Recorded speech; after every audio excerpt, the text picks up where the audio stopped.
कैसे हैं आप? आइए, हिंदी ऑनलाइन क्लासेज में आपका एक बार पुनः स्वागत है। मैं भूदेव शर्मा आपको चौथे अध्याय की ओर ले चलता हूं। चौथा अध्याय है कवि बिहारीदास द्वारा विरचित सतसई से चयनित कुछ पदों के संदर्भ में। पाठ है बिहारी सतसई से कुछ पद। बिहारीलाल रीतिकाल के कवि थे। ये अद्भुत प्रतिभा के धनी थे। ये राजकवि थे, दरबारी कवि कहलाते थे। आमेर के राजा जयसिंह के राज दरबार में ये दरबारी कवि के नाम से सुशोभित थे। क्योंकि कवि जयसिंह, वो राजा जयसिंह कवित्व प्रेमी था, काव्य प्रेमी था, इसलिए इनको आश्रय प्रदान किया गया और इनका इज्जत मान सम्मान भी किया करते थे। वृद्धावस्था में राजा जयसिंह की नवोड़ा युवती से विवाह हुआ, तो राजा जयसिंह उस नवोड़ा युवती के रूप सौंदर्य पर मोहित हो गया और रनिवास में ही ज्यादा समय बिताने लगा। उनकी इस प्रकार की प्रवृत्ति को देखकर दरबारियों ने जनता पर अत्याचार करना प्रारंभ कर दिया। अनीति, अत्याचार, अव्यवस्थाएं जब दरबार में फैलने लगी, राज में फैलने लगी, तो बिहारी कवि को रहा नहीं गया और उन्होंने राजा के लिए एक दोहा लेकर के भिजवा दिया। दोहा का भाव ये था, नहीं पराग नहीं मधुपगन, नहीं विकास इह काल, अली कली ही सो बधो आगे कौन हवाल। काव्य को पढ़ करके राजा जयसिंह असंबित हुए और होश में आए और अपना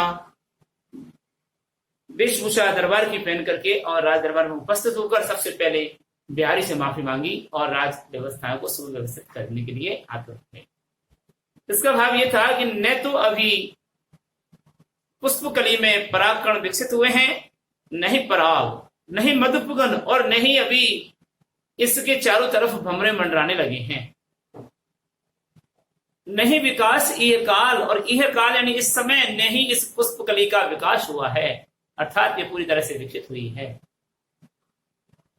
पुष्पकली का मतलब फूल खिलने से पहले जो फूल की अवस्था होती है वह कली के रूप में होती है और वह पंखुड़ियां बाह्य दल के अंदर बंद होती हैं, और जब वह फूल पूरी तरह से वह कली पूरी तरह से परिपक्व हो जाती है तो वह बाह्य दल बिखर जाते हैं और पंखुड़ियां खिलने लगती हैं। इस प्रकार से पुष्प तैयार हो जाता है। तो तब उसके पीछे तितलियां और भंवरे मंडराने लगते हैं। लेकिन यह स्थिति अभी नहीं आई है। कवि का तात्पर्य यह था कि अभी अभी किशोर अवस्था से युवती अवस्था में आई है और अभी पूर्ण रूप सौंदर्य निखार नहीं आया है। फिर भी एक भंवरा न जाने क्यों चारों तरफ इस पर बंधा हुआ है, और जब ये पूरी तरह से विकसित हो जाएगा, यौवन थिरकने लगेगा, रूप सौंदर्य बढ़ने लगेगा, तब तो उस राजा की स्थिति क्या होगी। तो इस स्थिति को समझ करके राजा बहुत ही शर्मिंदा हुआ और बिहारी कवि से क्षमा याचना की और राज दरबार में व्यवस्था पुनः से चालू हो गई। इस प्रकार के ऐसे कवि थे बिहारीदास। अब आइए बिहारीदास का सामान्य जीवन परिचय।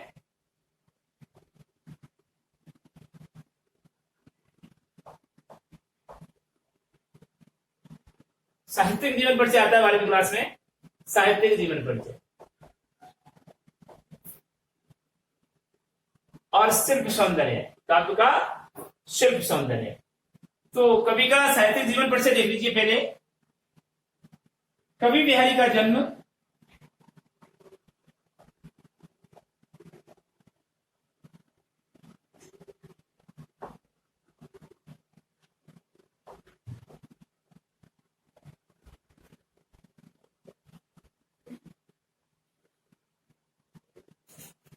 सबसे पहले जन्म के बारे में। कवि बिहारी का जन्म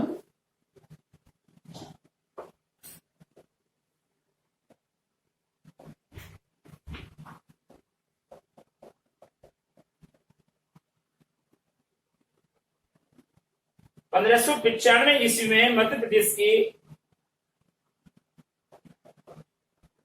सन 1595 ईस्वी में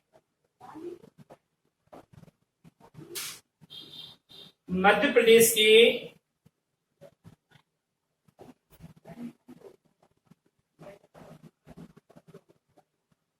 प्रदेश के बसुआ नामक ग्वालियर जिले के मध्य प्रदेश के ग्वालियर जिले के बसुआ नामक गांव में हुआ था।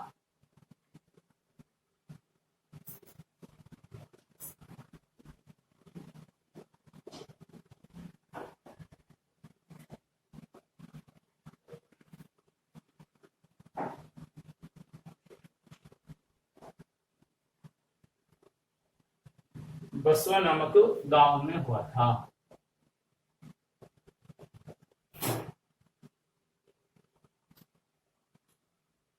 ठीक है। बिहारी के पिता का नाम केशव राय था।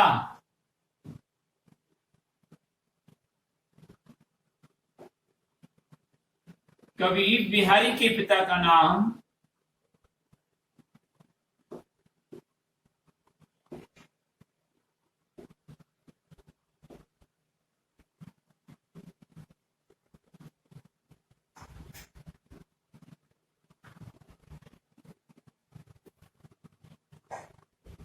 केशव राय था। कवि बिहारी ने नीति भक्ति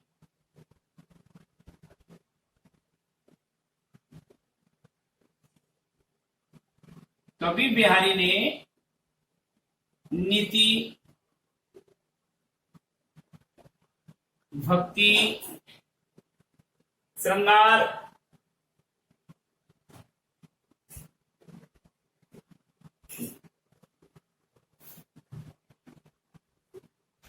प्रकृति प्रेम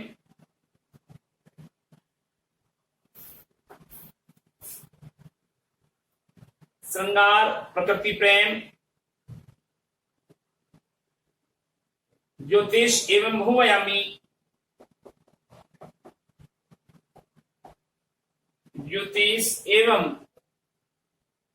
बहुआयामी ज्ञान पर आधारित दोहों की रचना की।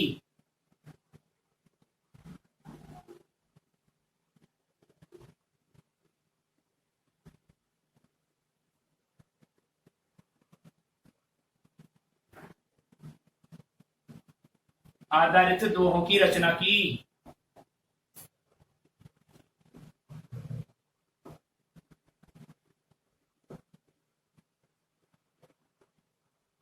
और अक्षय कीर्ति अर्जित की।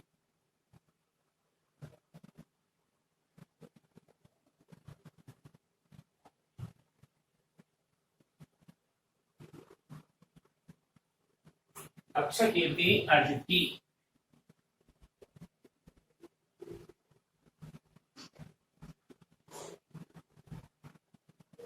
बिहारी जी ने अपने साहित्य में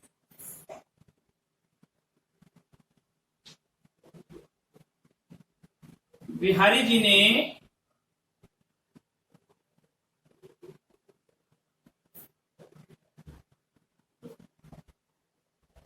अपने साहित्य में राधा कृष्ण की आराधना की है। राधा कृष्ण की आराधना की है। बिहारी जी ने अपने साहित्य में राधा कृष्ण की आराधना की है, यानी इसको हम उपासना भी मान सकते हैं। इनकी साहित्यिक रचनाएं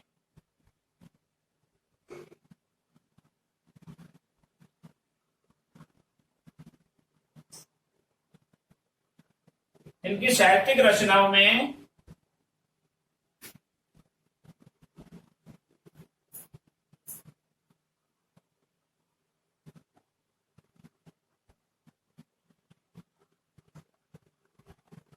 उक्ति वैचित्र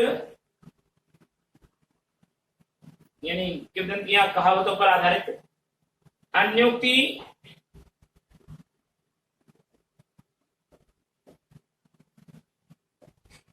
उक्ति व चित्र, अन्योक्ति, अर्थ गांभीर्य,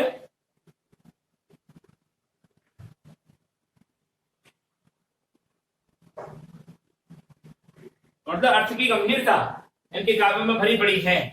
अर्थ गांभीर्य, अर्थ विस्तार,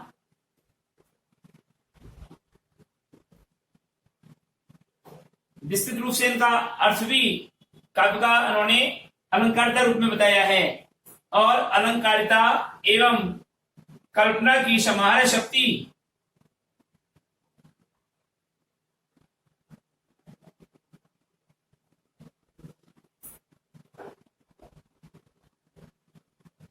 कल्पना की समाहार शक्ति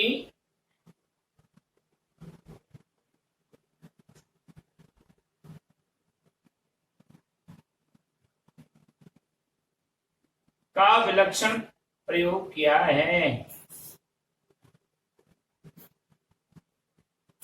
का विलक्षण समावेश किया है।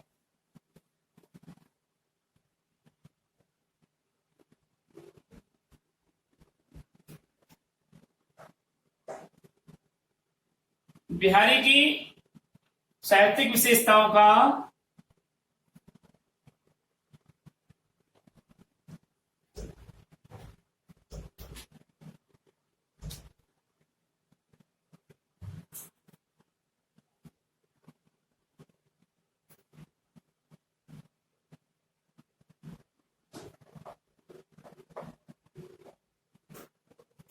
बिहारी की साहित्यिक विशेषताओं का उल्लेख करते हुए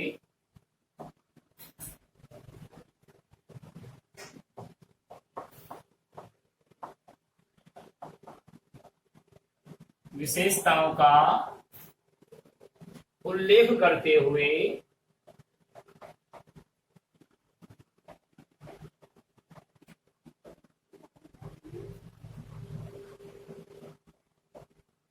कहा जाता है कि कहा गया है,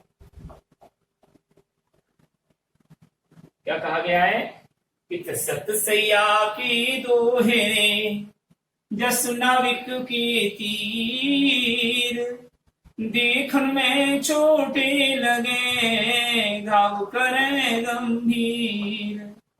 सत सैया की दोहेरे, दोहेरे का मतलब दोहे, सत सैया के दोहरे जो नाविक के तीर, जो नाविक के तीर। नाविक जो होता है नाव चलाने वाला, तो बड़ा विषैला जहरीला छोटा सा तीर रखता है, साइनाइड, मानो साइनाइड लगा हुआ है उसकी नोक पर, फिर जरा सा कोई जलीय जंतु आता है तो उसके टच करने से ही घायल होकर के दूर भाग जाता है। तो ऐसे गहराई से असर जलाने वाले, तो सतसैया के दोहरे जो नाविक के तीर, देखन में छोटे लगे घाव करें गंभीर। देखन में छोटे लगे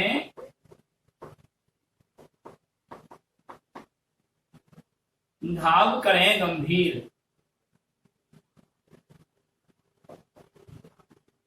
यानी गहराई तक असर करता है अगर कुछ समझता है तो, और जो समझता है नहीं है तो उसके लिए तो कुछ भी कहते रहो। जैसे राजा जय सिंह ने समझा, तुरंत क्षमा याचना की। सतसैया की यानी जो काव्य रचना की है इन्होंने, 700 दोहों का जो संग्रह किया है इन्होंने, तो उसको सतसैया कहा गया है। और उस सतसैया के दोहे इस प्रकार से हैं जैसे नाविक के तीर। नाविक का तीर बड़ा ही विषैला होता है और गहराई तक जहर प्रवेश कर जाता है, जो देखने में बड़े छोटे छोटे लगते हैं लेकिन अंदर हृदय तक प्रभावित करते हुए गहराई से घाव कर देते हैं। तो ये बिहारी के बारे में बताया जाता है, कहा जाता है बिहारी जी ऐसे थे, ऐसे रचनाएं रखते थे। अब इनकी रचनाएं और कृतियों के बारे में देख लीजिए। रचनाएं या कृतियां,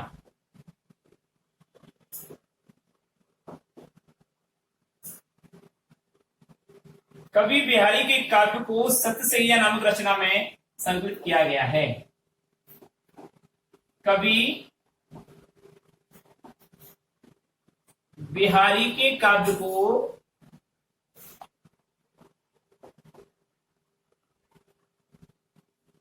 सतसैया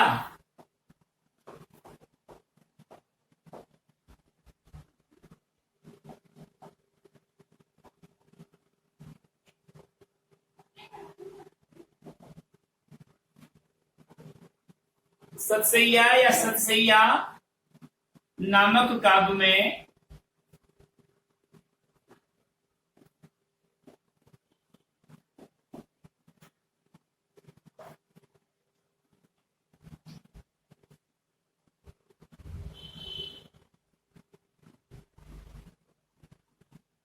संकलित किया गया है।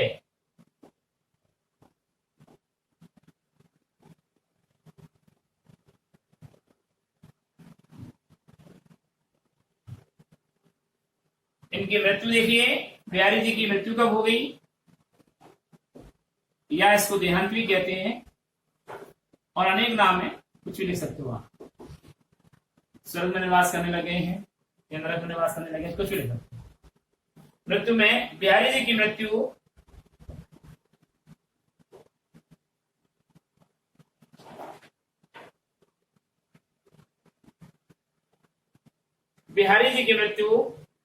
सन 1663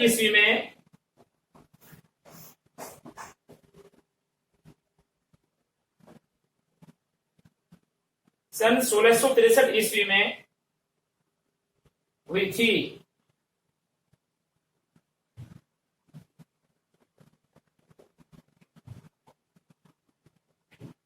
ये था इनका साहित्यिक जीवन परिचय। आप इतना कंप्लीट करने के बाद 4 नंबर का हल कर पाओगे। देखिए, शिल्प सौंदर्य, कवि के सतसैये के दोहे का शिल्प सौंदर्य स्पष्ट कीजिए, या कवि बिहारी लाल की शिल्पगत विशेषताएं बताइए, काव्य की शिल्पगत विशेषताएं बताइए। तो काव्य भाषा में लिखेंगे पहला बिंदु, प्रस्तुत काव्यांश में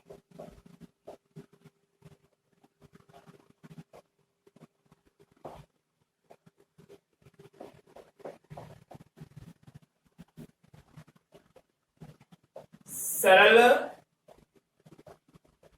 सरस,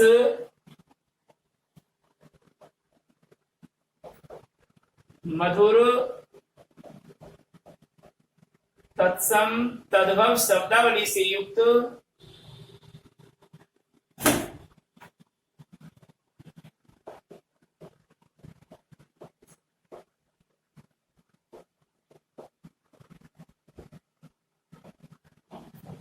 मुहावरेदार,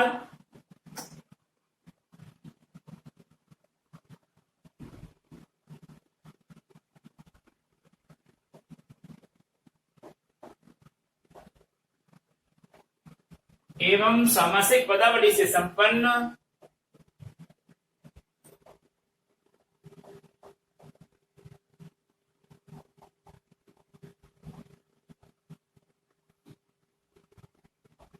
सामासिक पदावली से संपन्न सहज, कौन सी भाषा का प्रयोग किया गया है, ब्रज भाषा, समर्थ ब्रज भाषा का प्रयोग किया गया है। सहज ब्रज भाषा का नहीं, सहज तो उसमें चले गए इनकी में, समर्थ ब्रज भाषा का प्रयोग किया गया है।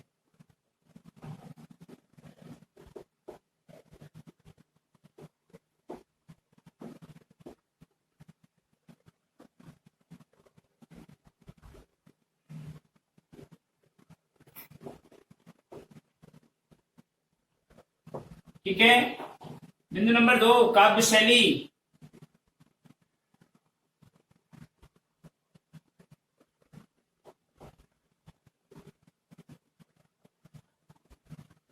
काव्य शैली में लिखेंगे प्रस्तुत काव्यांश में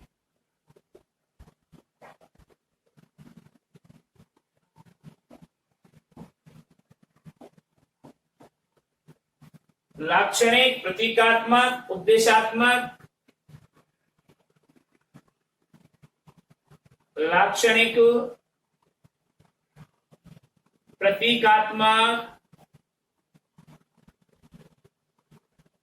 उपदेशात्मक, लाक्षणिक, प्रतीकात्मक, उपदेशात्मक, व्यंग्यात्मक,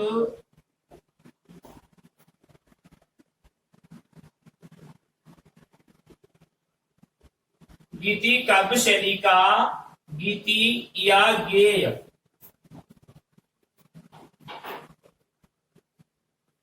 काव्य शैली का अद्भुत प्रयोग किया गया है।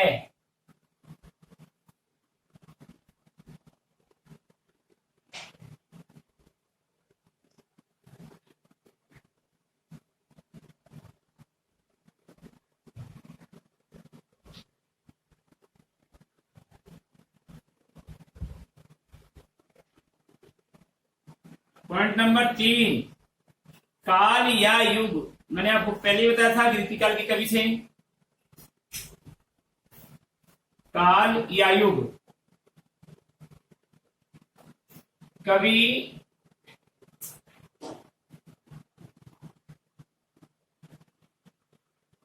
बिहारी लाल की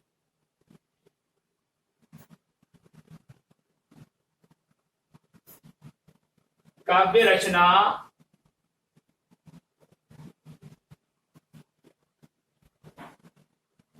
रीतिकालीन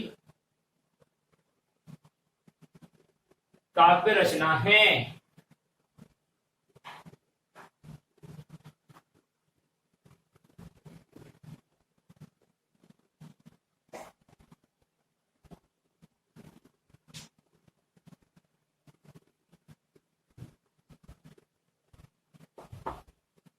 और चौथा बिंदु आता है काव्य रस।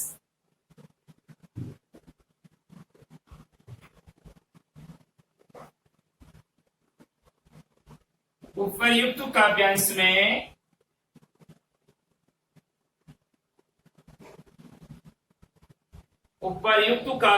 में श्रृंगार, व्यंग एवं शांत रस,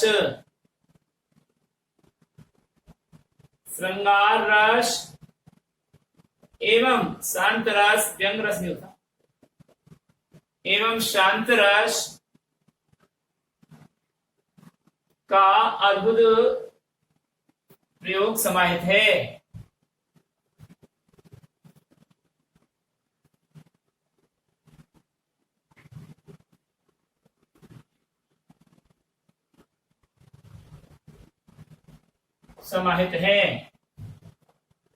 अब आता है काव्य भाव। जब रस आ गया तो भाव, और भाव आ गया तो गुण, तीनों एक साथ चलते हैं, रस, भाव और गुण। पांचवा बिंदु है काव्य भाव। भाव से तात्पर्य यहाँ पर स्थायी भाव, अनुभाव, स्थायी भाव और विभाव, ये तीन चीज बताए आपको। काव्य भाव में लिखिए, उपर्युक्त पद्यांश में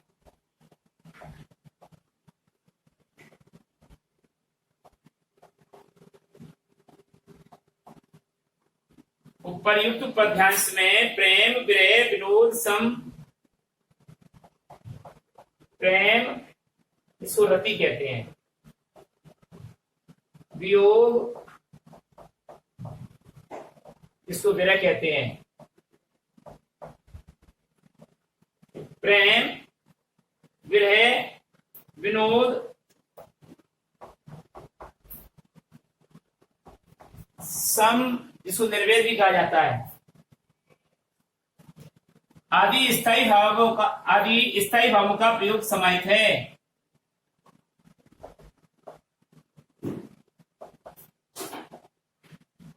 आदि स्थायी भावों का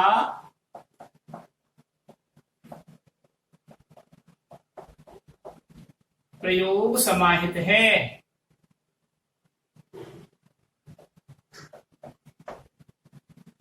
पॉइंट नंबर 6, काव्य गुण।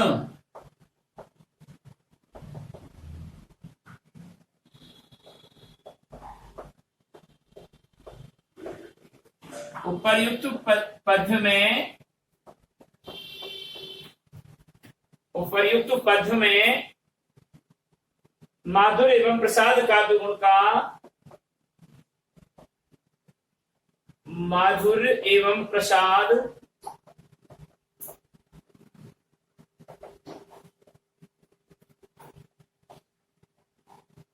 काव्य गुणों का समावेश किया गया है।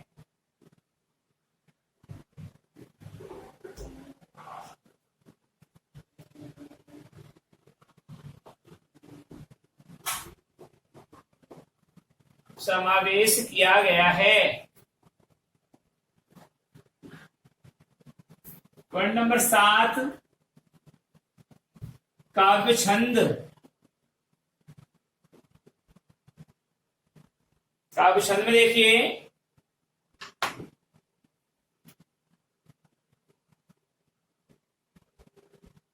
उक्त काव्य में दोहा नामक छंद का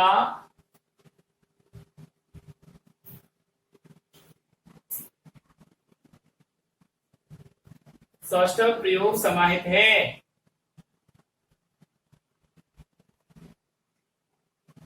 सौष्ठव प्रयोग निहित है।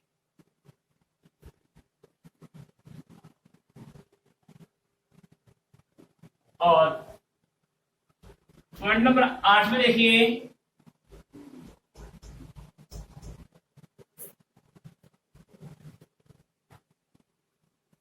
काव्य अलंकार।